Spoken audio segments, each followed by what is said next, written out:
Okay, so let's go in quickly to Shavuot and what is it, and some insight. Okay, so what is Shavuot? Anyone know? You can read if you want. You can choose to read, or you can say it off by heart if you know it better than that. It's the 50th. It's 50 days after Passover. Yep.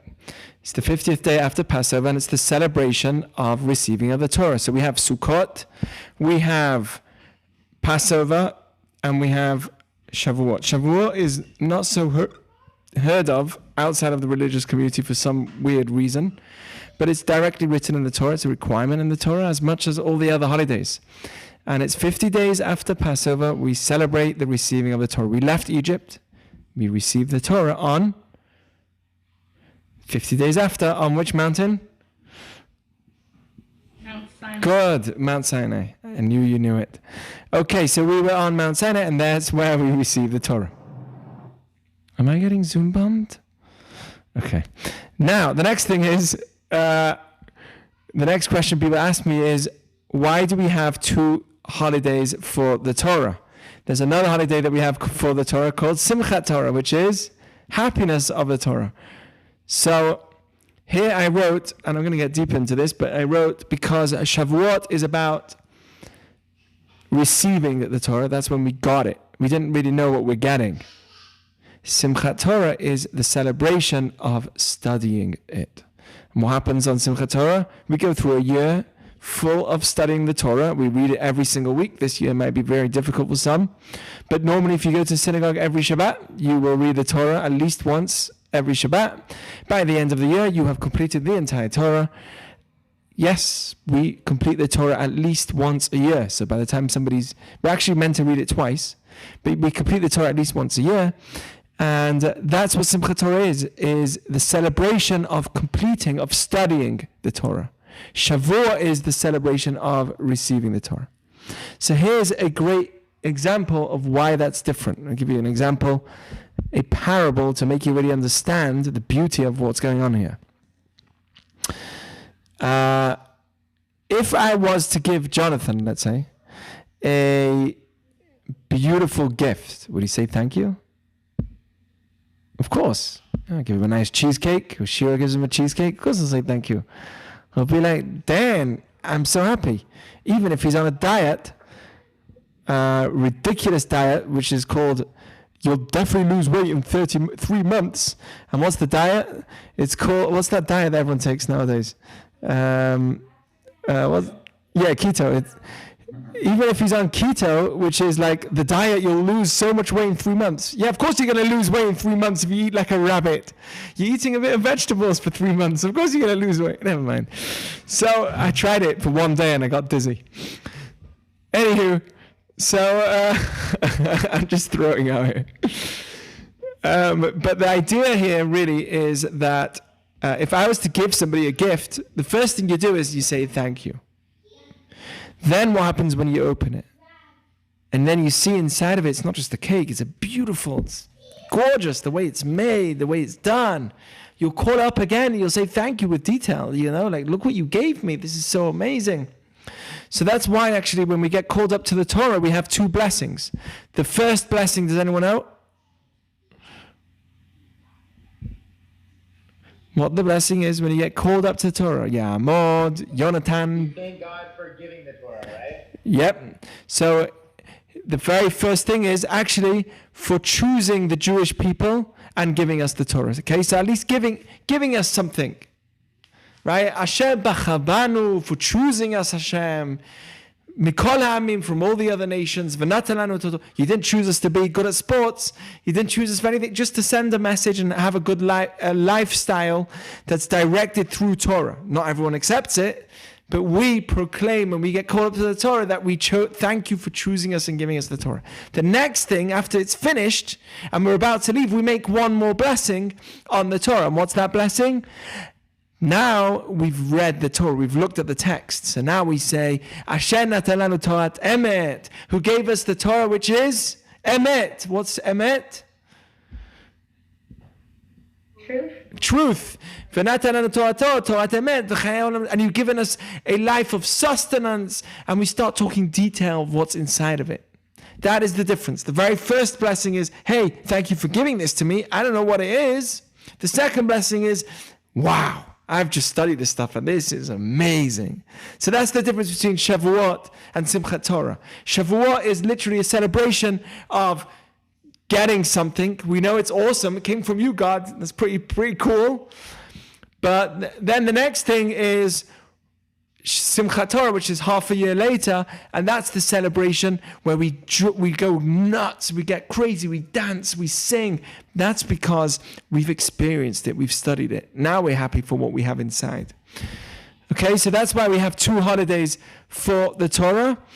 And it's an amazing thing. Which nation do you see in the world that dances with its books? It doesn't say, hey, come and learn it. It just takes its book out and starts dancing with it. And everyone's dancing. Father, son, young, old. Yeah, can you imagine reading John Gray's book and men are from whatever they are and women are from wherever they are? Right? Can you imagine reading that book and finishing it and you're like, wow, this is awesome. Let's dance with it. Let's study it again. But that's what we do every year, and that's how we celebrate Shavuot and Simchat Torah. So that's really what we're doing. Now, I'll jump that next question, but I'll just go right down here. We eat dairy on Shavuot. We have cheesecake, dairy, any of those lactose people. You can still have non-dairy, it's okay. You can, I'm one of them. I'm with you, I understand. I don't eat too much lactose. But what are you drinking, Jonathan? So, dairy? Did you grow up, by the way, learning that you have to drink a cup of milk when you wake up? That's probably why we all have lactose nowadays. Anyway, no, I don't know. I don't know about that. But it's good for your teeth. That's why. It's calcium, right? The best. Okay. With all the junk that they put in it, it's meant to go off. It's meant to get spoiled in like 2 days, but it doesn't. It takes at least 2 weeks. Milk? Oh, yeah. Yeah. Well, is that when it's refrigerated or unrefrigerated? Refrigerated, is it? Refrigerators back when they weren't pasteurizing and homogenizing now. It's probably better that way, right? It's healthier. That's probably controversial. Okay. I would say so. I would say go for it. Well, yeah. The older generation. My dad, I'm telling you, I used to smell spoiled milk from a mile away. My dad will never say it's spoiled. It's totally fine. It's good. It was never a problem. It was amazing. And I'm like, Dad, this is the worst morning ever. I'm trying to have breakfast. It smells good. What's your problem? It's the older generation. Yeah. So anyway, why do we have dairy on Shavuot? So here's a very interesting concept. Dairy is what a statement in Shir HaShirim, Song of Songs. It's a special book written by Solomon, and it says that Torah is compared to honey and milk under the tongue. Honey has the sweetness to it, milk has the regular kind of taste to it, and you mix those together, and that's what Torah is under your tongue. Now, why? Why honey? And can you not choose bananas? I mean, bananas are sweet. And there's many other things that are sweet. Why are you choosing honey and milk as a statement to compare Torah to? So the answer that's given is very beautiful, is because both honey and milk are things that are transformed from something which is not kosher. Milk is transformed from... Where's milk coming from? When you eat milk, when a mother feeds their baby milk. Go on, Molly, where's it coming from? I know where on the body, but what substance? It's coming from the cow's udders. Right, that's true, yes. But what what was it originally? Baby? Blood, exactly. Right? So originally it was blood. And blood is kosher or not kosher? Not kosher. It's not kosher. So it's something which is not kosher, and the same is with honey. Honey comes from? Bee vomit. Bees. Now, bees are not kosher to eat. Normally we have a rule that anything that comes from something which is not kosher, you may not eat it. However, milk and honey, milk is different, but at least definitely honey is from an animal which is not kosher. So the Talmud asked this question: how can it be that we eat honey? We're not allowed to eat the egg of an animal that's not kosher, right? You can't eat an eagle's eggs according to Judaism. You have to eat only animals which are kosher and what comes out of those animals if they are kosher themselves. So you cannot eat, according to Judaism, you shouldn't be able to eat honey because honey comes from the bee. The Talmud says, no, bees are separate to the honey. They have a separate way of carrying it. It's not really internally carried within them in a way like everything else. It doesn't go through the system of the bee. It has a separate stomach, which is a fascinating idea that Judaism always knew. How did it know that? That's another discussion in itself, obviously because it was given from God. So the idea is that milk and honey is transforming something which is not kosher into kosher. And that's exactly what Torah is meant to do. It's meant to transform me from being angry, selfish, self-centered, because we need to, it's a lifetime of work. No one can say, I got my life figured out and I'm cool, right? No one is cool and no one has their life figured out. Life is very complicated and we have flaws, a lot of flaws. We focus on ourselves, we're self-centered.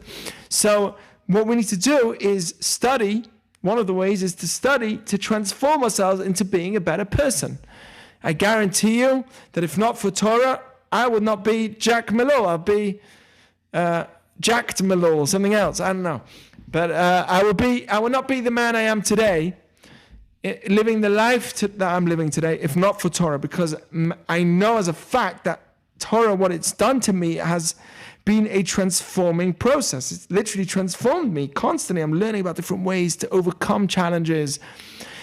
It's things that we don't really learn a lot, but in Judaism expresses it the most all the time. So that's the idea. It's there to transform my non-kosher behavior into kosher behavior, if you would like. And that's the reason why Solomon said that Torah is compared to milk and honey, because milk and honey are transformed from something which is not kosher. Okay, so that's one of the ideas behind why we have dairy on Shavuot. Another idea of why we have dairy on Shavuot is because milk is the numerical value of 40. You take Chet, which is 8, Lamed is 30, that's 38, and Bet is 2, and that's 40. What does that represent? The 40 days of us receiving the Torah.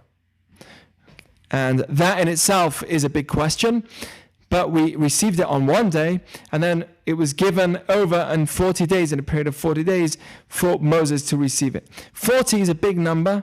In Judaism, it represents transformation. The day that in the mikveh, when a person goes into the mikveh, the water needs to be a numerical value of 40 cubits. Also, because that's like water is a place of transformation, of birth. Right? That's how a baby's born. It's in a place of water. It's in the womb. And what we want to have is that rebirth, that transformation. So 40 is always the number of transformation. The great flood that happened was 40 days. 40 is always the number of transformation. A mother, by the way, is in Hebrew M, and that's the numerical value of 41 because she becomes a mother on the 41st day of pregnancy. So 40 is a big number in regards to transformation, and milk is the numerical value of 40, and that's the day that we received the Torah. We had 40 days when it was completely given to us. The next point here I wrote is that when the Jews accepted the Torah, all their utensils was not kosher. They had not kosher utensils. They had non-kosher stuff that they were eating. So what do they have to do?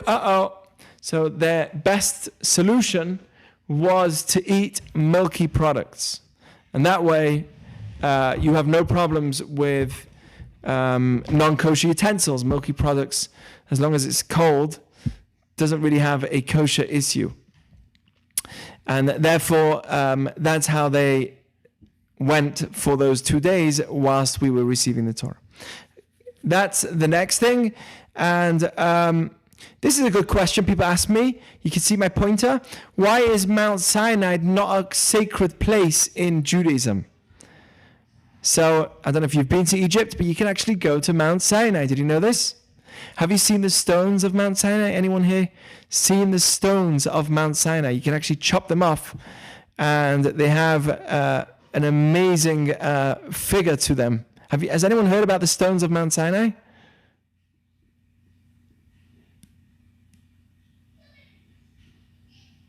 Anyone? Stones of Mount Sinai? So the stones of Mount Sinai, so the stones of Mount Sinai, it's really, really interesting. It's a regular stone, and on it is a branch split into 3, and it looks like weed, but it's not. It doesn't look like weed. It's like thinner pieces, whatever. And the whole mountain is made of this rock. And if you crack the rock, wherever you crack it, you'll still see these little shapes on the rock. No matter what you do with this rock, you always see this pattern of a leaf that's on it, on the actual rock. It's fascinating. So this was the mountain of Mount Sinai. Till today, people go there and visit it. But the big question is, why is Mount Sinai not a holy place in Judaism? It should be the Jewish Temple Mount. You know, like they have Mecca. That's the number one. And the number two is the second place that they find holy is the temple. Why isn't it by us the other way around? Why don't we have the temple, our holiest place? Second holiest place is, we shouldn't even compare ourselves in any way, but just saying this because we have another place where we got the Torah. Shouldn't we make that another place that's holy to Judaism? Like, why are we not going there and praying every week or every month or something? Like, Judaism says, no, there's no value in this place. Kind of strange. So the message here is very powerful, that the real place for Torah is in our hearts, actions, and mind, not in a physical place. If Judaism was given in a place that we would consider sacred, what we would do is we'll say, that was then when we got it once. Judaism was what? Yeah, that place is there in Mount Sinai.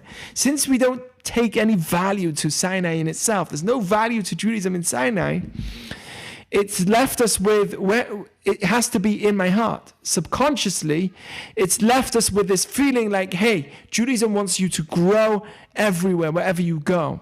Not just rely on a place, but really take it to heart and grow within yourself in the area of the Torah. So that's really the message there behind Mount Sinai. And finally, why was the Torah given in a desert, and why was it given on a small mountain?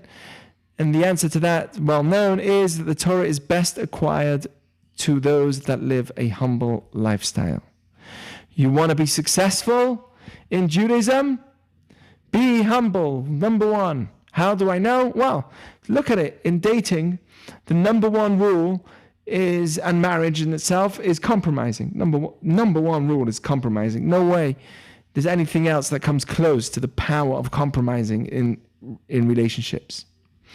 Life is all about being humble in order to succeed. That's what we're taught right from the beginning. You want to be successful in your career? Well, always ask. Be humble to ask. That takes a lot. How many times do we say, nah, I'm not going to ask? Why? Because it's beyond me. Because I don't want them to find out that I don't know. So you'll remain not knowing and also remain a person that doesn't know anything, right? You don't want to live a lifestyle like that. We want to make sure we know as much as we can. The one that asks more learns more. The one that asks more wins more. That's Jewish philosophy. Ask, ask, ask. Obviously in a calculated way. Don't, if somebody's giving a talk about Shavuot, why would you bring in the Beatles into the talk of Shavuot? What's going on here? So you don't want to go off topic, but that's the general idea. Okay, so humility is the key living in a lifestyle of simplicity, which is also part of humility, like the desert. Living in a style where you don't need a lot. You can sustain, right? There's what you need and what you must have, right? There's necessities and there's things that are nice to have. Most things that we have or we feel like we need are necessities or really just nice things, luxuries for us, right? If we look at life, most of our life is we're desperate for things which are luxuries, not desperate for things which are necessities. We think, I need to have this, I need to have this, I need to have this.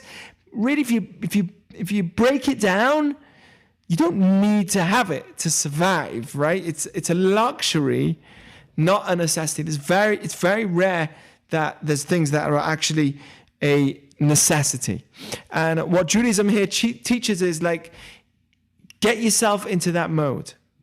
Live a lifestyle of simplicity, of not feeling that you need everything that's just a luxury. You don't need the luxuries. You need what's necessary, but you don't even need the luxuries.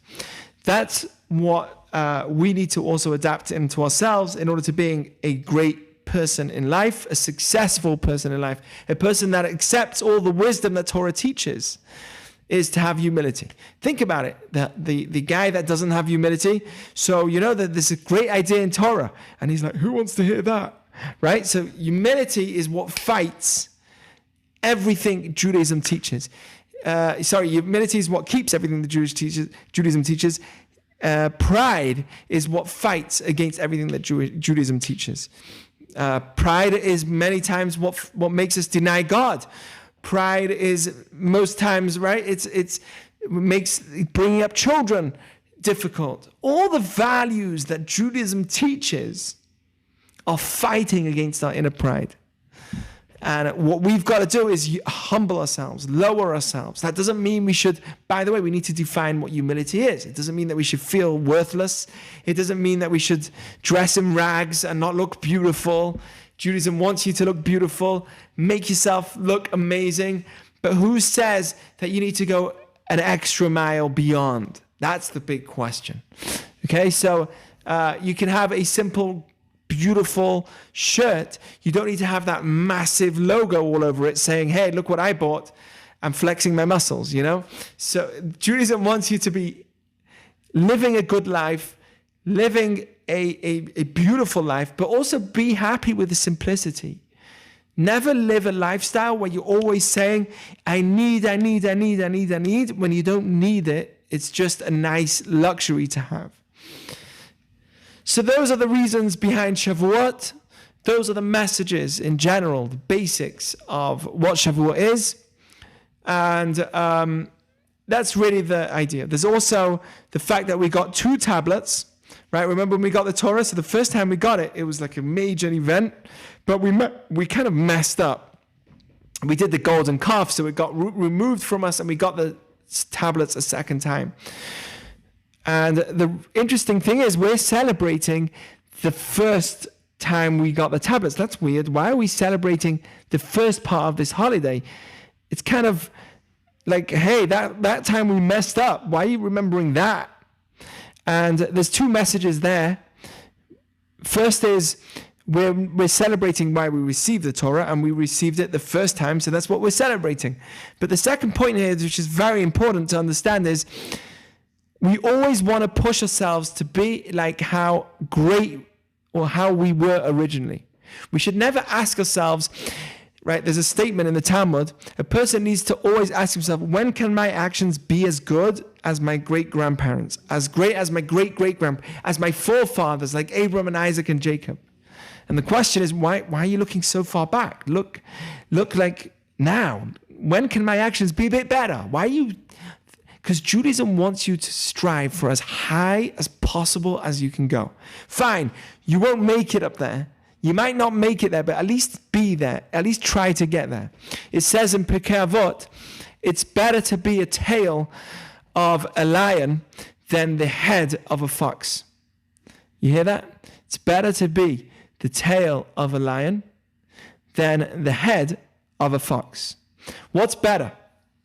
To be in Harvard, but not the smartest kid in the university, or to be in another school, I'm not going to say it because then someone's going to get offended, but to be in another school and be the smartest guy in the school. What's better? To be the smartest kid in the school, best grades, everyone thinks you're amazing, you get all the fame and the publicity, you get on with all the teachers, or to be in a higher league school, but to not have that high hierarchy, to not have that higher label as the smartest kid in the class. Which one is better? What does Judaism said? We just said it's better to be the tail. Right? What's better? You can answer to make me feel good. What? Harvard, right? To be in Harvard, but not the best kid in the school. So that's an idea that Judaism teaches. You don't want to be the best in your status. You want to be the best that you could be. We think today it's good to have a good status. Everyone likes you and respects you for your label. But Judaism says no. You'd rather grow as far as you can than have a high status. And that's what we're saying here as well. Judaism says, let's celebrate the original time that we were given the Torah, that we were given the tablets, because we want to strive as far as we can, as good as we can, as great as we can. We never stop striving. And if we would lower our standards, so instead of, we're never going to get there, but if we lower the standards, we'll also go down here. Okay, this is where I am. If I raise the standards, at least I push myself. I go further and further. If I lower my standards to try and fit myself, I will also lower my effort and my levels of work. And we don't want to do that. Does this make sense to everyone? Sounds good? Okay, so that's really the story behind why we do Shavuot and what Shavuot is. But I didn't even get into the story of Ruth. Does everyone know this story? Do you know the story of Ruth? Yeah, you know the story? It's really amazing. So we need to know why we read this on Shavuot. We read this every year on Shavuot. And what is the message? It's very empowering for us too in life. In general, but also especially now in the time that we're in. What is the message behind the story of Ruth? So I'm going to just quickly give you a summary of the story and then take you through some beautiful things. I can share with you this file so you could see really the hidden parts behind it. Okay, so the story took place during the time of Judges. So it was not long after the Jews moved into Israel. And they were but they were governed by what we call judges. There was no king when the Jews went into Israel at the beginning. There was no king yet. And we had prophets. And we also had shoftim, judges. Okay, so this was during the time of that we had judges. And we always had judges in Judaism, but they were the ones that were governing, so to speak, the Jewish people. They were the ones that were also behind what we should be doing or not be doing as a people. So these judges were very, very holy. And it was during this time that the Jews were starting to be very comfortable in the land of Israel. And they were rebelling. They were rebelling because whenever the judge in court would say something, this is why they needed to build a new system outside of a court system called, like we have today, the separation between state and church. So this is why they needed to build a separate system, because what was happening was that the judges would make a verdict, or they would give a court case, or they would give a verdict, and these people would come and fight them back. So it was too dangerous to have judges alone. You need to have another whole system aside as well. So that's what originally happened. And this was a time where many of the Jews were rebelling and fighting the court system that we were having. And God said, okay, that's it. I've had enough. I'm not going to throw the Jews out. Just brought them into Israel. I can't send them back to Egypt. So what we're going to do is I'm going to cause a famine in the land of Israel. I'm not going to starve. I'm not going to kill the people, but I'll cause a famine. Kind of what we're going through today. We can call this a famine. COVID-19 is somewhat of a famine. It's true we have food, but it's a type of disaster in the world. So this was happening in Israel, and there was there was a wealthy, very wealthy man. His name was Elimelech, and he was also a big leader, a rabbi, a teacher. And without getting into the details, because I don't even know it, what caused him to do this, but he was very, very, very successful, very wealthy. His wife was a very holy woman, and they were they realized that the famine's going on, and they have a lot of money. They're very successful. They have everything they need. And every 5 seconds, people were knocking on their doors. Can you help us? Can you help us? And they decided to ditch the community. They ran off. Okay, what does this teach me? That no matter how great you become, and these were very holy people, right? We are always able. It's human nature that we can fail. We can make mistakes. Okay, and if this happened to them, all the more so, it can happen to us. So Elimelech and Naomi, they had 2 sons, Machlon and Kilion, and they ran off to a place called Moab. Moab was a nation that was not, they came from Lot, actually, originally from the Torah story. But it was a nation, and they lived near the land of Israel, and they ran off to that land, and they started living there. They actually tried to find a place to stay and live. But the people of the city were too immoral, it says in the Midrash. So what they decided to do is they decided to live more in the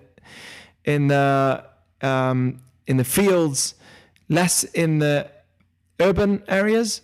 Is that right? Rural is the main area, the city area, or urban is? I'm getting confused. Urban is the city area? Okay.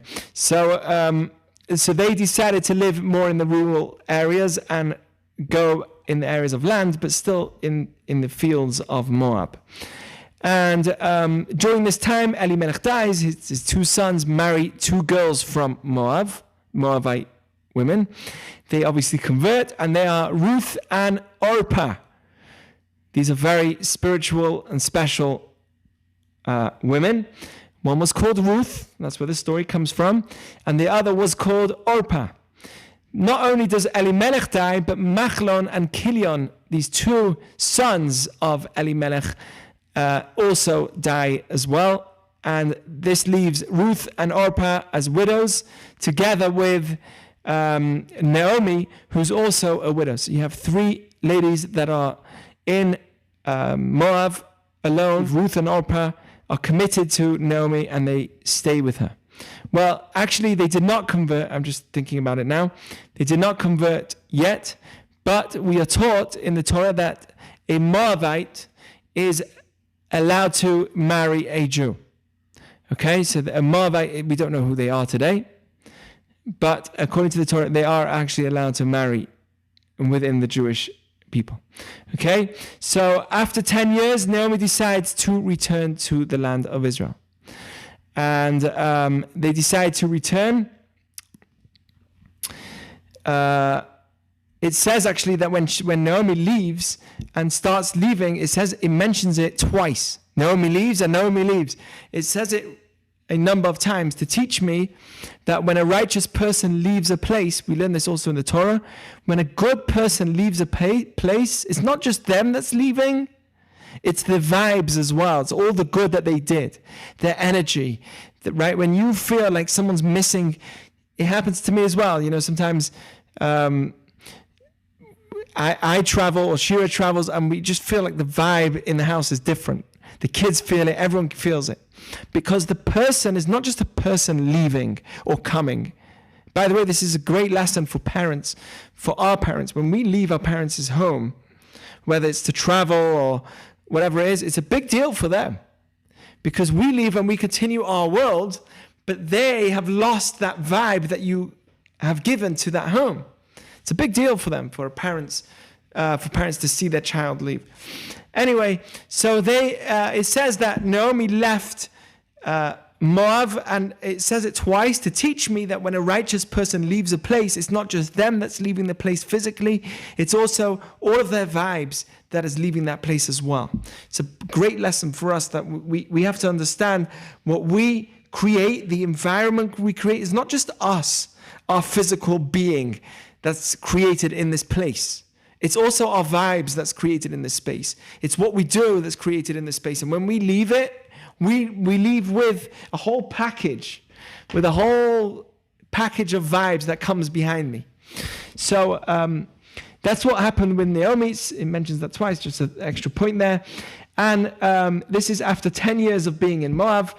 She decides to go back because the famine in Israel stops.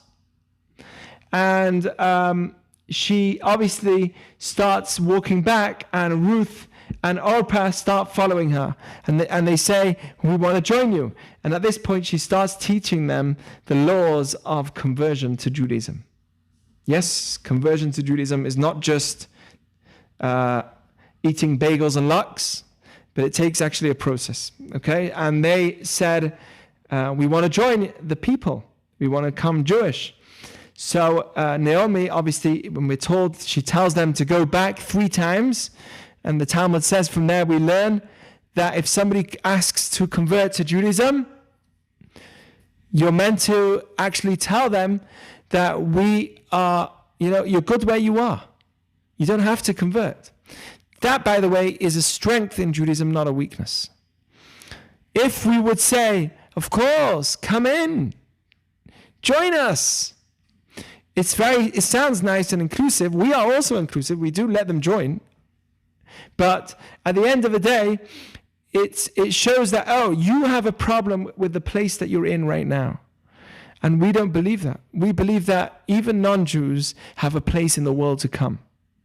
You don't have to be Jewish to have a place in the world to come. It's definitely different, but we definitely believe that even non-Jews have a place in the world to come. So also, we want Judaism is about quality, right? We want someone, if he's going to convert, to really commit. So therefore, we are required to actually tell somebody who wants to return to go back. And that's what she did. Naomi tells them, go back, and Hashem will repay you for your kindness. She says to them, Hashem will repay you for your kindness. Here we see the start of accepting Judaism is kindness. Because these women, both Ruth and Orpah, were people that were filled with chesed. And that's what builds the Jewish people. Olam chesed yibaneh. God created this world through kindness. He doesn't need me and you. He doesn't need us in any way. So the only reason why he created us is because of his kindness, which teaches me and you that in order to create anything in this world, we need that energy. We need to plug into that energy called kindness. Think about it. If you want to create a new program, you have to start off for it to actually happen through an element of kindness. You have to do it for free for a while before people actually take it on. There's this element of kindness for if you have a company and you want people to buy it from you, right? Buy stuff from you. You have to have kindness. That's how people would like your company. If you don't have kindness for the consumer, your business is never going to start. That's why now Amazon has taken away its, I just read about this, it's taken away its affiliate marketing compensation. So if, let's say I have a product which I'm selling on Amazon, somebody can actually help me sell it by marketing it on YouTube or different blogs. And if people click on that link, they will get to see, I will get a percentage of that product.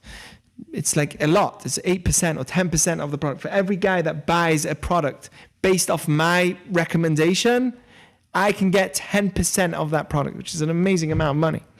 But Amazon has stopped that now, and they've reduced it to like 3%, a really low number. So, which is bad for people that are doing affiliate marketing right now. But Amazon does that. Why did Amazon do that originally? Because they want everyone to buy products on their site. Eventually they say, hey, look, COVID-19 is happening. We are very busy as is. Everyone's got a Prime account with us. We don't need these affiliate marketers anymore. And they're stopping to use them.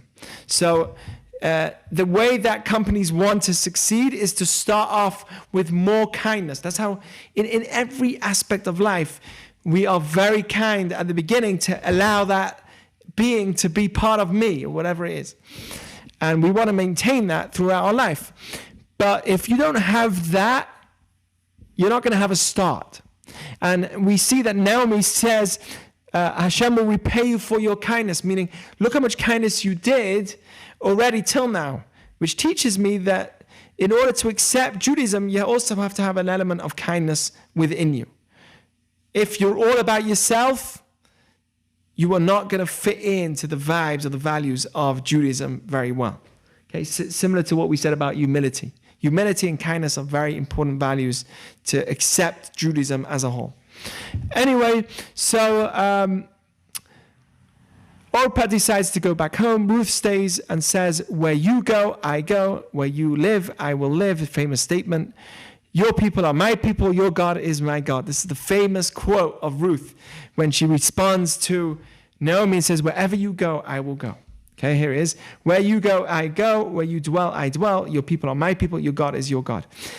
The commentary, the rabbis explain what she meant here was, where you go, I go, was in response to Shabbat.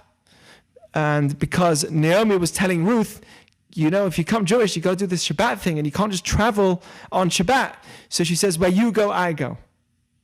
In regards to Shabbat, I'm going to do Shabbat just like you do. I'm not going to travel.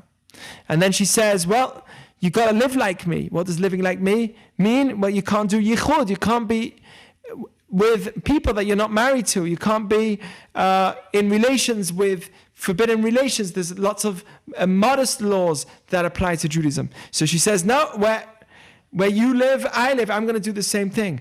And then she says, your people are my people. She says, you've got to keep all these mitzvot. So she says, no, I'll be like your people. Which, by the way, is what makes our people, is our mitzvot, the things that we do. And then she says, you're going to have to keep, you can't work with other gods. You have to be focused on this idea of one God and the entire infinite being, one, right? It's not a person, God, according to Judaism. You have to accept that. So she says, your God is my God. And that's the moment, very famous statement, where Ruth says, I am in. And she comes with her all the way back to Israel. And they return. And people hear about it. And the word gets around that Naomi has come back to Bethlehem, to Jerusalem, to Israel. And everyone's very, very excited about it. And the reason why it gets spread around is because on that same day, the leader of the Jewish people at that point was Boaz. One of the leaders of the Jewish people was Boaz, a relative of Elimelech. Right, Elimelech was the original guy who ran off away from Israel, Naomi's husband. But a relative was Boaz, who was a very wealthy man as well. And Boaz lost his wife on that day. And on the same day that he lost his wife, all of a sudden, Naomi comes back with Ruth. Everyone's like, what's going on here? God has a plan. So they return, people hear about it, and she says, don't call me Naomi, which means pleasant. Call me Marah, which means bitter, because my life has become so messed up and so bitter. Those are the words that Naomi says, changes her name.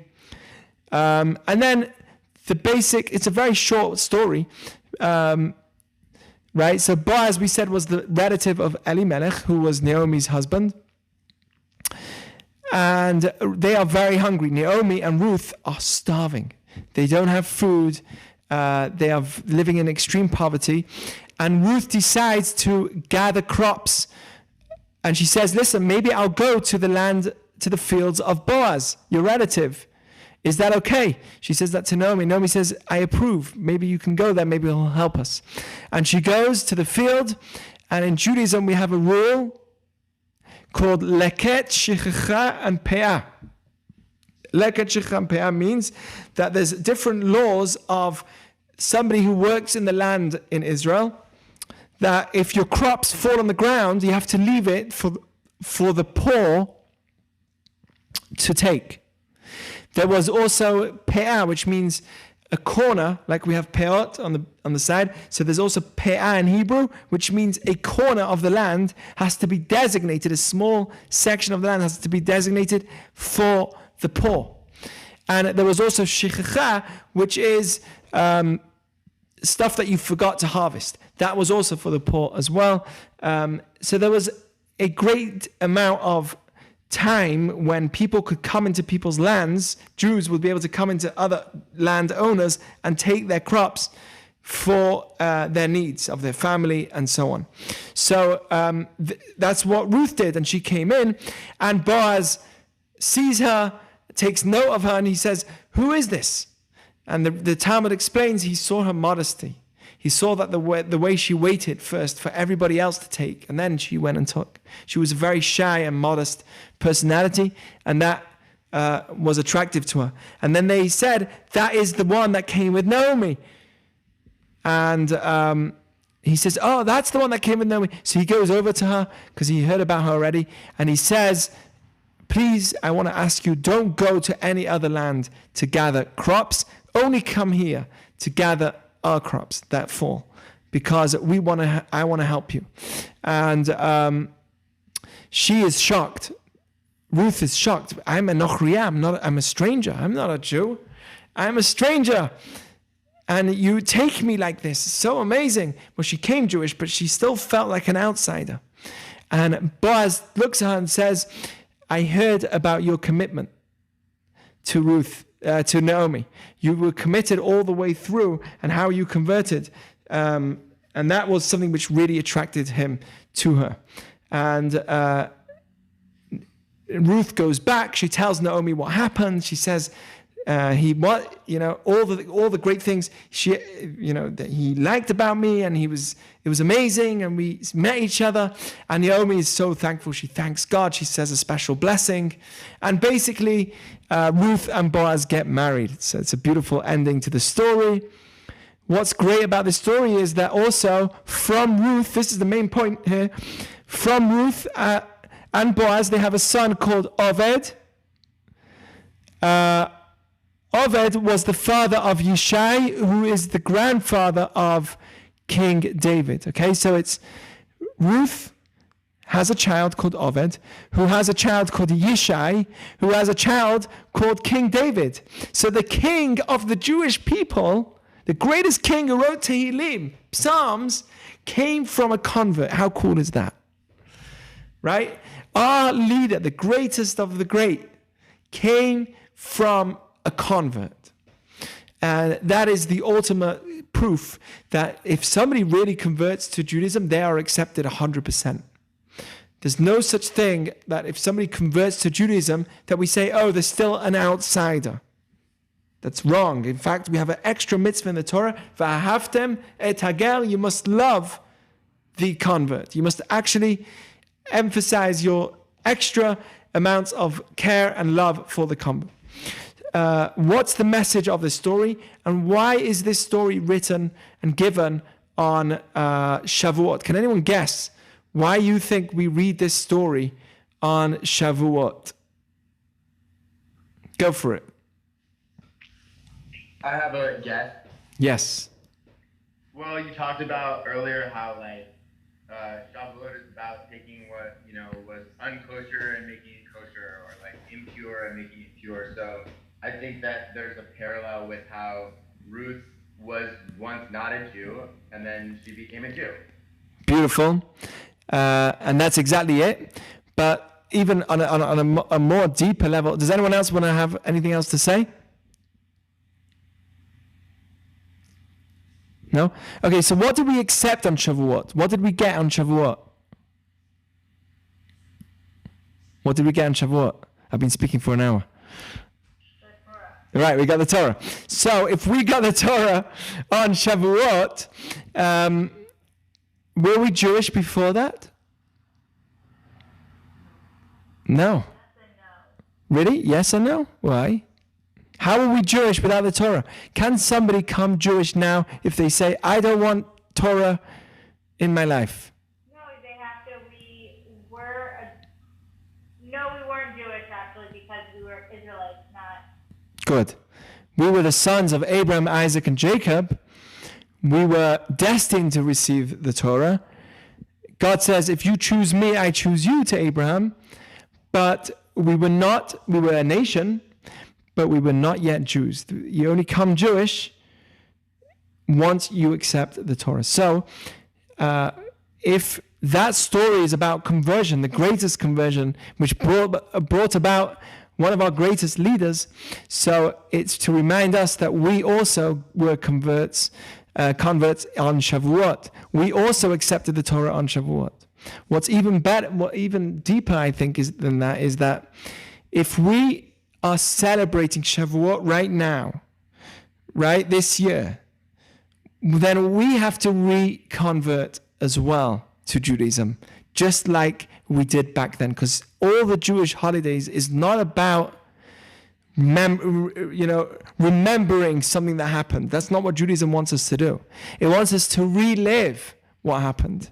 And if we converted back then, we need to choose to reconvert today and ask ourselves, if somebody came up to me and said, hey, by the way, you're not really Jewish, would you say, fine, I'm just going to convert anyway? I'm Jewish. I don't care what they say. And even if they prove it to me, DNA-wise or whatever, I will just convert, no problem. Would I be willing to convert? Or would I say, cool, I'm not Jewish? Dang, that means there's a lot more girls out there or guys out there for me to marry, and things are much easier. Would you say that or not? And that's something that we need to rethink on Shavuot is, I am so proud to be Jewish, and I choose it right now, even though I was born it. But right now, I am converting, and I am re-choosing my Judaism. It's my choice, because I could easily, if I think, at least I can think that I could easily run away, right? I can't run away from Judaism, according to Judaism. But at the end of the day, I can also choose Judaism every day. It is a choice, and I can choose it every day. So that's really the story of Ruth. That's the story of Shavuot. There's some other, here's some other reasons I wrote why we celebrate the story of Ruth on Shavuot. One is because the story actually happened during harvest time, and that's the time of this story now, between barley harvest and the wheat harvest, which happened on Shavuot. Okay, that's exactly when this story happened. Reason number 2, Ruth converts and accepts Judaism. Right, so I wrote the lesson is here. The holiday is about reliving the experience we once had, and we need to re-accept our own Judaism. Other points to learn: we need to accept those that convert to Judaism, because look how much greatness can come out of those that convert. Just like Ruth gave us the king, right? And we never know the great outcome of the actions and those around us. Can you imagine when Naomi was hanging out with Ruth and she was like, no, don't do it. And she's like, yeah, I want to do it. Don't do it. Yeah, I want to do it. Did she think that from Ruth, there's going to be David? I mean, it's mind-blowing. We never know the outcome of our actions. I once heard a great quote. We can always know how many seeds there are in an apple, but we can never know how many apples will come out of the seed. You get that? We can always know how many seeds there are in an apple. You cut it open, you see how many there's inside. But how many apples will come out of one seed? No one can know. Right? A good impact or one good action that we do, we don't even realize the power of its action. It lasts for generations. We're not just talking about me. We're talking about generations on. That's, by the way, our approach to when we meet students and young professionals. When we meet people, we're always saying to ourselves, it's not just about now getting to know somebody. It's not just about reaching out. It's about reaching out for generations. If we get Jews involved, it's them for their children, their grandchildren, their great-grandchildren. It's for generations on. We never know the outcome of those around us and the things that we do. Okay, so here's a thought to have. Have you ever been surprised by your own talents? Have you ever been amazed by the things you thought you never had? And I can tell you that me being a teacher today, personally, has given me the recognition of my talents. I promise you that before I met with people, I never had confidence at all. I was nervous. I was not able to speak in public. If I was going to make errors, I would be so embarrassed of myself. Now I don't care to ask if it's rural or urban. I don't care.